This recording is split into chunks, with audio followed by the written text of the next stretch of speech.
Geoff Schwartz, Giants offensive lineman, joining us on 104.5 The Team, your home for New York sports. Maybe sadly and more importantly today, it's Geoff Schwartz, former Oregon Duck graduate, poli-science major at Oregon.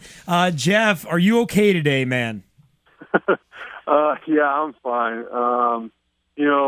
Unfortunately, Oregon has lost kind of many of these big type of games, so I've learned to get over it quicker than I have in the past. As the game was wore on, I kind of got the feeling we were going to lose, and so I kind of packaged my thoughts into a couple of tweets, sent them out, and I went to sleep. I mean, things change a little bit when your kid wakes up in the morning. Your priorities change from sulking to caring for your child. Amen to that, man. I have a 2-year-old daughter, so I've experienced that. How old is your son? He turned 6 months on Sunday, so he had his little checkup today, this morning. He's getting bigger. He's still little. He's like 15th percentile, which you would think he'd be a lot larger, but my wife is small, so he's healthy, and he's the best thing in the world. Just wait, man. When he goes to that growth spurt, you're not going to have enough food in the house to feed him. That's what I'm going through right now. My kid's name is Baby Munchie. That's what I call her because she just eats all the freaking time. Yeah, that's what I mean. I'm 28. I still do that. Amen. Nothing wrong with that. All right, Geoff, man, I saw one of your tweets last night that when you pick up athletes to fit the spread offense and to go against the spread offense, sometimes you lack a little bit of that toughness, that big physical push. Is there a way that you could see Oregon kind of adapting and becoming tougher? I don't think it's a question of toughness or physicality. This is where it kind of gets me on edge because I feel like those terms kind of degrade the players. It has nothing to do with toughness or physicality. We're just smaller. I mean, our defensive line last night is 310 at nose and 290 at 2.5 techniques, and that's small. I mean, when you play against a team like Ohio State, who's got big old hosses up front, it has nothing to do with them not being physical. It's just a mismatch.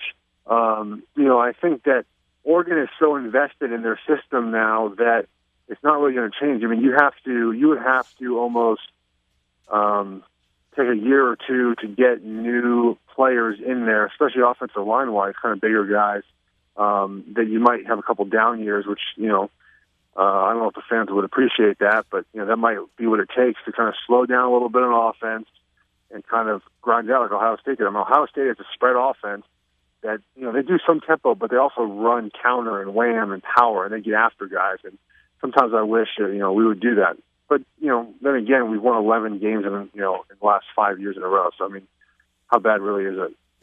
Geoff Schwartz, Oregon grad, Giants offensive lineman with us today. Armen and Levack, 104.5 The Team. Geoff watches the film throughout the weeks and joins us every Tuesday now at 5:15. And Geoff, last night, Urban Meyer, the way that he has coached this team all year, you as someone who has played the game, studies the film, how has Urban Meyer taken this team with a third-string quarterback and won the national championship the way they did last night? How did they do that?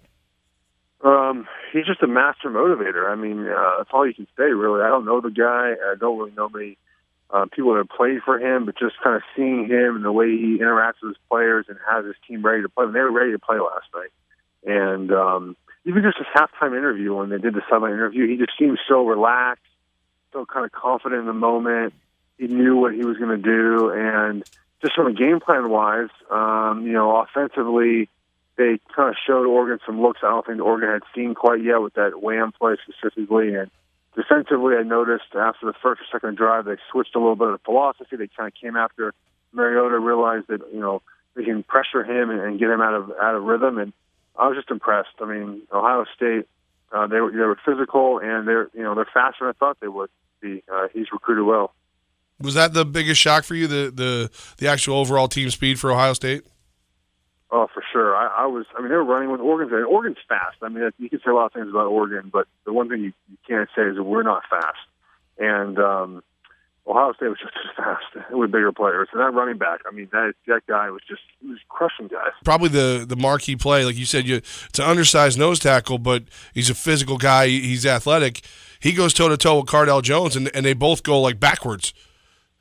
Oh, yeah. I mean, I saw the Vine. My buddy, the guy who trains me in Arizona, he's an Ohio State grad, Charles Bentley. He sent me that Vine. And, Yeah, he ran him over. I mean, when you have a quarterback at 250 like that, Oregon didn't really stand a chance. I mean, our linebackers are 200 pounds, 210.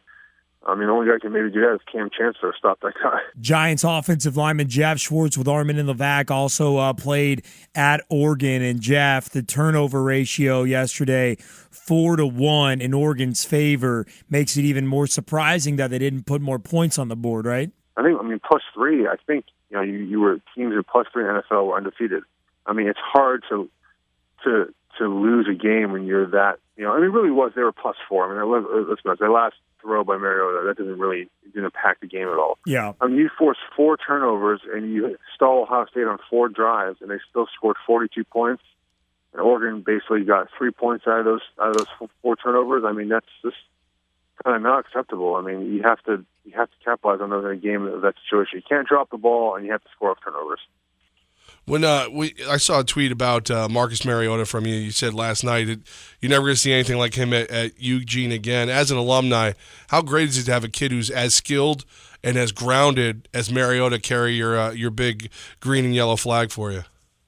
Oh, it's unbelievable. I mean, people outside of the program, I don't think realize kind of how incredible it is. That we've been to 2 championships in the last 6 years, and that we have a Heisman winner. I mean, Oregon might put out 5 to 7 guys that go Division I every year. I mean, the state's not even producing talent, and to be able to get guys like Mariota and Joey Harrington and Dennis Dixon, these guys that have been Heisman finalists, is incredible. And he's a guy that we're proud of, and he did things the right way. And unfortunately, he didn't go to the victory, and it's disappointing to see because, I don't really believe in destiny, but I kind of felt this was our year to win it all finally.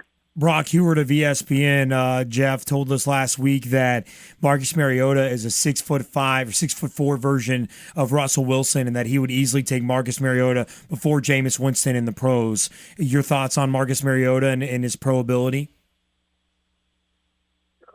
I think obviously it's a great comparison. I don't know if anyone can be Russell Wilson. I mean, what stuff he does is pretty impressive. I think Mariota's going to be a great pro.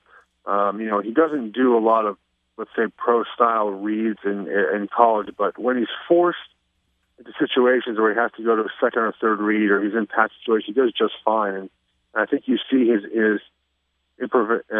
improvises well on the run. And he's not always looking to run. When he gets out of the pocket, he's looking to throw first and then run. That's kind of a Russell Wilson thing. When you guys, see some guys in the NFL like Cap or Cam that maybe try to run first, RG3. Mariota wants to throw the ball, and he's going to be a great pro. Hopefully he lands in a system that allows him to grow and doesn't put too much pressure on him early on. Jeff, that was kind of my thought last night as I'm watching this. Big Mariota fan. I love, like you said, I love the way he carries himself, everything like that. He does it right. I'm kind of hoping he slides down a little bit in the draft so he gets with a good team that'll give him time to develop and get better instead of going to a team that has so much need. He'll be thrown in the fire right away. Well, I definitely think Jameis will go ahead of him. I think Jameis is ready. I mean, for all the off-the-field stuff, you just look at his on-field play, he is a great quarterback. And he does a lot of things that make him pro-ready now. And I kind of like him, Mariota's. He seems to be falling a little bit, kind of like Bridgewater was last year, where Bridgewater was kind of the consensus number 1 most of the season, and then as people started to nitpick at him more at the end of the season, kind of going into the combine process, he dropped all the way down to the Vikings. I think it's 32 or 33 in the second round. So, and he was the best rookie quarterback this year. So I think that if Mariota, if that happens, flies to a team where maybe he can wait a year or he gets 8 games before he has to play or in a stable organization. I don't even know what that organization would be, at the middle of the first round. That would do wonders for him. Geoff Schwartz, Giants offensive lineman with Armen and Levack on 104.5 The Team, your home for New York sports every Tuesday at 5:15. Jeff now joining us, breaking down the NFL playoffs as well. And Jeff, Aaron Rodgers, speaking of quarterbacks, how do you protect an immobile Aaron Rodgers against Seattle's pressure defense this weekend? That's a good question. The Packers' offensive line is good. I like watching them. Their 2 guards are very good. The tackles are solid. The center's young, but they played in Seattle earlier in the season, and I thought they played well. Obviously, it was so long ago that really I don't think matters too much right now. they're going to have to find creative ways to maybe get Rodgers some quick throws and get the ball out of his hand. It's going to be tough. A lot of his game is making plays a little bit later in the down. He's not throwing the ball right away. He's kind of waiting, moving in the pocket a little bit, creating a little bit of time for his wide receivers to maybe separate or make a second move. And without that skill, it might be tough for the Packers to move the ball. How much pressure do you put on yourself to protect your quarterback when he's a little less mobile? I don't know. Pass blocking is hard anyways. There's no... you can't think like, oh, I'm going to block more because he's injured. I mean, you should always block more just because it's a tough job and it's something that it takes work. I don't think the guys are going to think we have to protect him more. I think they're just going to go try to do their job, and hopefully Rodgers move around a little bit. Playing Seattle and the guys they have, you just have to go in, with the mindset you're going to block them as long as you can. In regards to Packers, of course, over the weekend, Cowboys and the non-catch of Des Bryant called incomplete. Your take on that, Jeff? I mean, yesterday, Levack and I just highlighted that it looked like a catch. It felt like a catch, but there's the rule that says it's not a catch. I mean, let me get this out of the way first. I'm not rooting for the Cowboys. I think the Packers would have scored, but that's a catch. I mean, there's by the letter of the law, it's not a catch. We agree with that. But he caught the ball. I mean, come on. He went up, stole the ball from the defensive back, took 2 steps, and lunged toward the end zone. I mean, any time, I don't really get the rule. I don't know if they're able to change it, but I think we can all agree. Everyone agrees it was a catch. I mean, unless you're blind or you're going to be a Cowboys fan, it's a catch. It's what it is. All right, Jeff. The most important question I have for you: what's for dinner tonight? Oh, tonight. Oh, I don't know. I gotta go to the grocery store still. My wife made stuffed jumbo shells last night. That was really good. I kind of have to match her. I don't know. We'll see. I'm going to New York tomorrow, so I kind of want to make something good tonight. I don't know. Maybe like a breaded pork chops with mushroom on top, something like that. That sounds kind of good. Dude, I feel like if I was your neighbor, I'd be knocking on your door every day, right around 6, hey, Jeff, just happened to be dropping something off for you. I know. I kind of feel guilty sometimes posting photos of my food online because it looks so good, and I feel like it makes other people hungry. But it's basically how I spend my day. Like when I'm not playing football, I would do a rehab and then just sit around thinking about what I'm going to eat for dinner. Speaking of rehab, you're about to go to rehab today. What's the one part of rehab as you're rehabbing your ankle after surgery, trying to get back on your feet? What's the one part of rehab where you're like, son of a bee, I hate doing these? Oh, the arm bike. You ever heard of that before? No. Like the upper body bike. So it's like a bike for your arm. Yeah. So that thing, that's called UB. It is the most boring thing in the world. You're just sitting there pedaling with your arm. It's a good workout. It's just it's so bad, and I have to do a lot of it because I can't do much on the lower body as far as cardio right now. So every day at the end of my rehab, go do UBE. It's just soul crushing. It's just the worst.